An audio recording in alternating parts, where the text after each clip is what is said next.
C'était pas forcément parti pour être le voyage rêvé que j'avais en tête depuis toutes ces années, mais grâce à ma préparation et grâce à l'état d'esprit, eh ben, j'ai pu transformer mon expérience en quelque chose d'incroyable.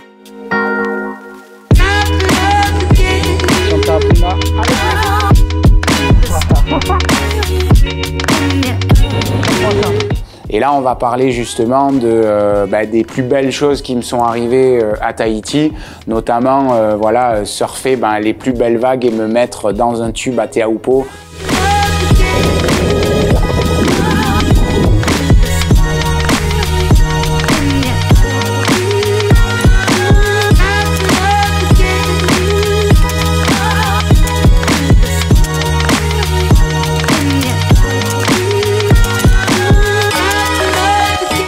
C'est une des plus belles sensations possibles. Je pensais que j'en étais pas capable et à la fin du voyage, je suis quelqu'un d'Avignon, lambda, qui a su mettre en place des choses et qui ne s'est pas arrêté à un état d'esprit négatif ou à des blessures ou à se sortir tout un tas d'excuses.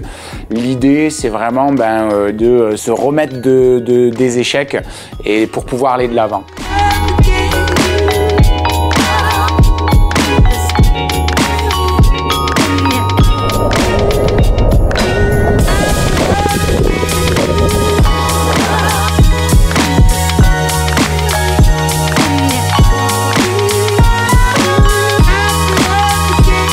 Donc si tu es préparé, si on se prépare bien, si on garde un état d'esprit où tu as envie d'aller de l'avant, en fait tu t'arrêtes pas. Et l'idée que je me fais justement aujourd'hui de ce voyage, c'est qu'en fait j'ai vécu les hauts, les bas, et en fait ça fait un tout qui me donne envie de revivre le voyage exactement de la même manière pour pouvoir arriver au même résultat. Le lever de soleil est magnifique. Check, je suis reparti à Papeete après la deuxième tentative pour retirer des sous, enfin faire du change. Mission réussie. Mission 2, mettre de l'essence. Check. Là, du coup, je vais voir une plage. Allez, ça part là.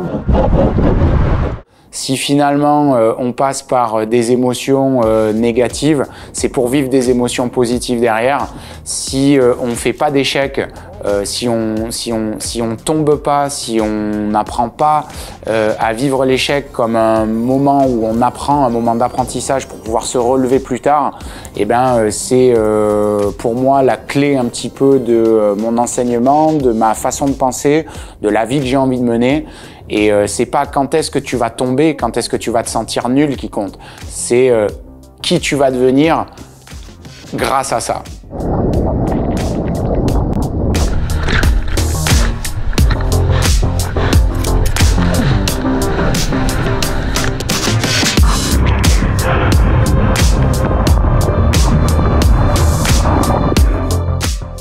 Cette expérience à Tahiti, au final, dans un paysage somptueux, dans des eaux cristallines, notamment, je me souviens de la dernière session avec Aimé Cermak. Il nous a emmenés, son père, son frère et moi, on est partis sur un petit bateau. Comme moi, j'emmène les jeunes en skate-camp à Barcelone pour leur faire découvrir les spots. Là, c'était moi le petit gamin et il me disait « Tu veux quoi? Une vague à manœuvre? Une vague à tube? Tu veux aller à Te Aupo ?» Pour la première fois, j'avais ni à nager, j'avais pas à ramer. J'étais sur un bateau avec un pro qui avait 17 ans, qui est un des meilleurs sur le circuit mondial, on va dire espoir, et qui vient de Tahiti, local. Tu peux pas faire meilleur guide. Son père qui prenait les photos, son frère qui a quand même un meilleur niveau que moi, mais qui est loin d'être au niveau stratosphérique qu'a Aimé Cermak. Et là, je me suis rendu compte que j'avais progressé, que j'étais sur le chemin que je souhaitais et que en fait j'avais envie d'être nulle part ailleurs qu'à ce moment-là. T'as vu les baleines, tonton?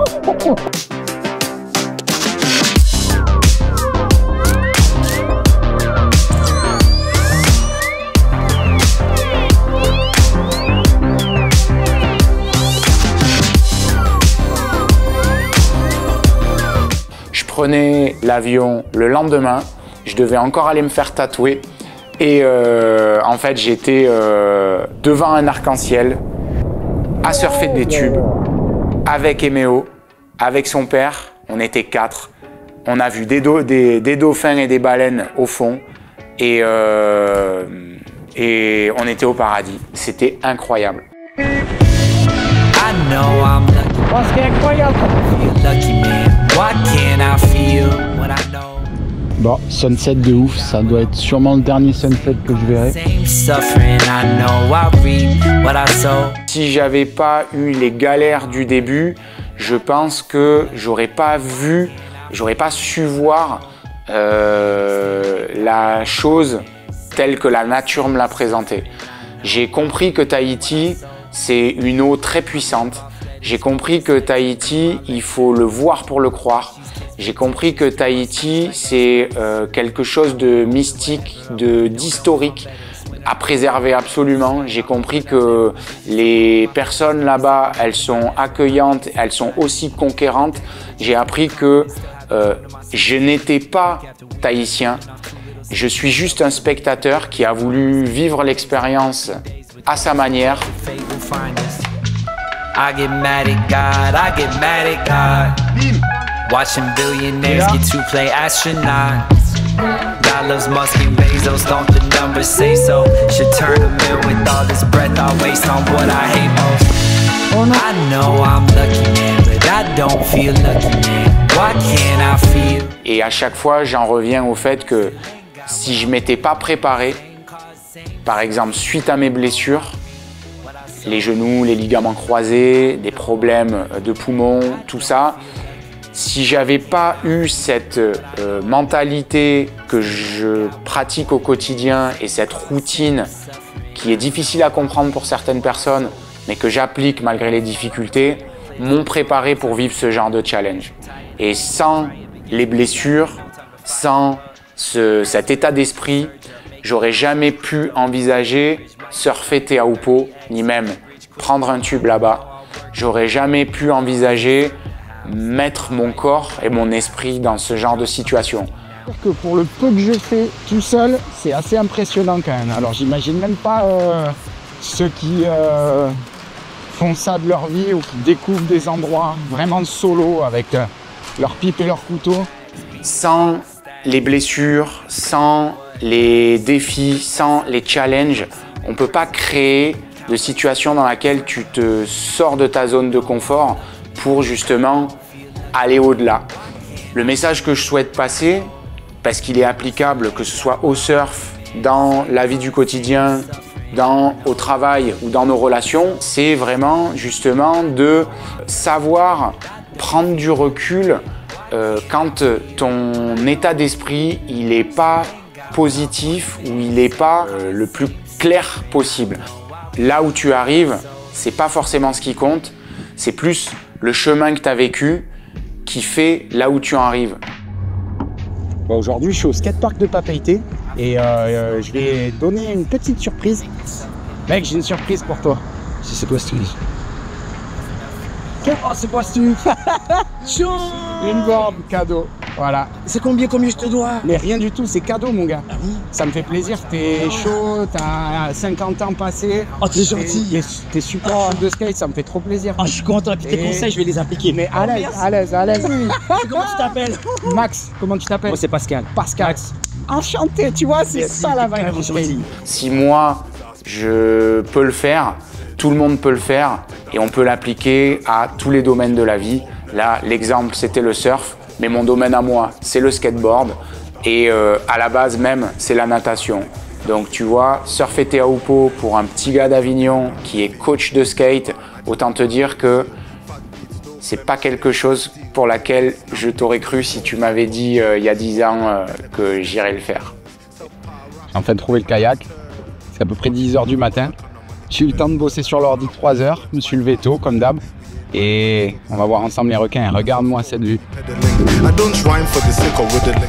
Les choses que je mets en place pour moi, de m'être sorti de grosses blessures et d'avoir frôlé la mort à certains moments, c'est justement le côté résilience et le côté approche mentale de la préparation.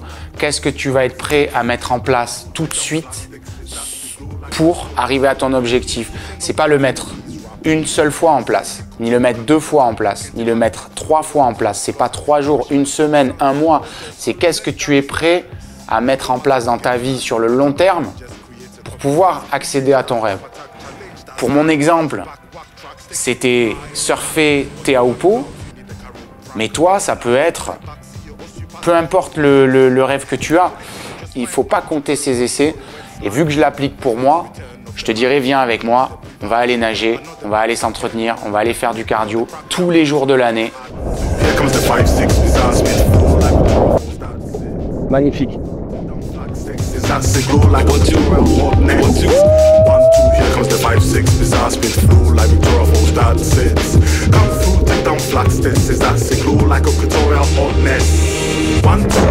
Il y avait Michel Bourrez, le patron. Ouais, je t'explique, quand tu fais un late canard et que tu retentes ton canard au risque de te faire défoncer, juste pour le voir dans le barrel. Oh. C'est les petits pas qui font les grandes marches et c'est les petites choses qui font les grands rêves. C'est-à-dire que si tu as un sac et que tu mets un grain de sable, ça représente rien. Mais si tous les jours de ta vie, tu mets un grain de sable, et ben en fait, tu as un sac plein. C'est valable ça pour tous les domaines de la vie. Si tu veux être riche, mets un petit sou de côté. Si tu veux avoir des tablettes de chocolat, fais 20 abdos par jour. Mais ne t'arrête jamais. Et ce pourquoi ça a marché pour moi dans le monde du skate, j'arrive à l'appliquer dans d'autres domaines. Et là, pour Tahiti, c'est exactement la même chose. J'ai essayé de me mettre en situation de débutant dans un domaine pour en apprendre le plus possible. C'est ouvrir un maximum notre esprit, parce que c'est en ouvrant notre esprit, en étant ouvert aux suggestions, en apprenant de ses échecs, en se mettant dans des différentes situations qu'on ne contrôle pas, et bien après qu'on peut avoir un plus large spectre de ce qu'est la vie, de ce que c'est la vie, et de qui on a envie d'être pour soi et avec les autres. Regarde celle-là.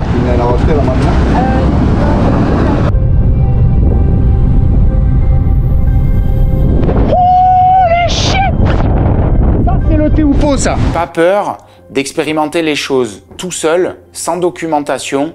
Je dis pas que je suis un explorateur, je dis pas que je suis meilleur que quelqu'un, je dis juste qu'avec les éléments que j'ai, j'attends personne pour faire ce qui me fait plaisir et le pousser au niveau que j'ai envie. Et sachant que je suis très exigeant avec moi-même, je pousse souvent le bouchon, l'expérience à ses limites, à mes limites à moi. Et je me rends compte qu'au final, je progresse et j'échangerai ma vie avec personne d'autre.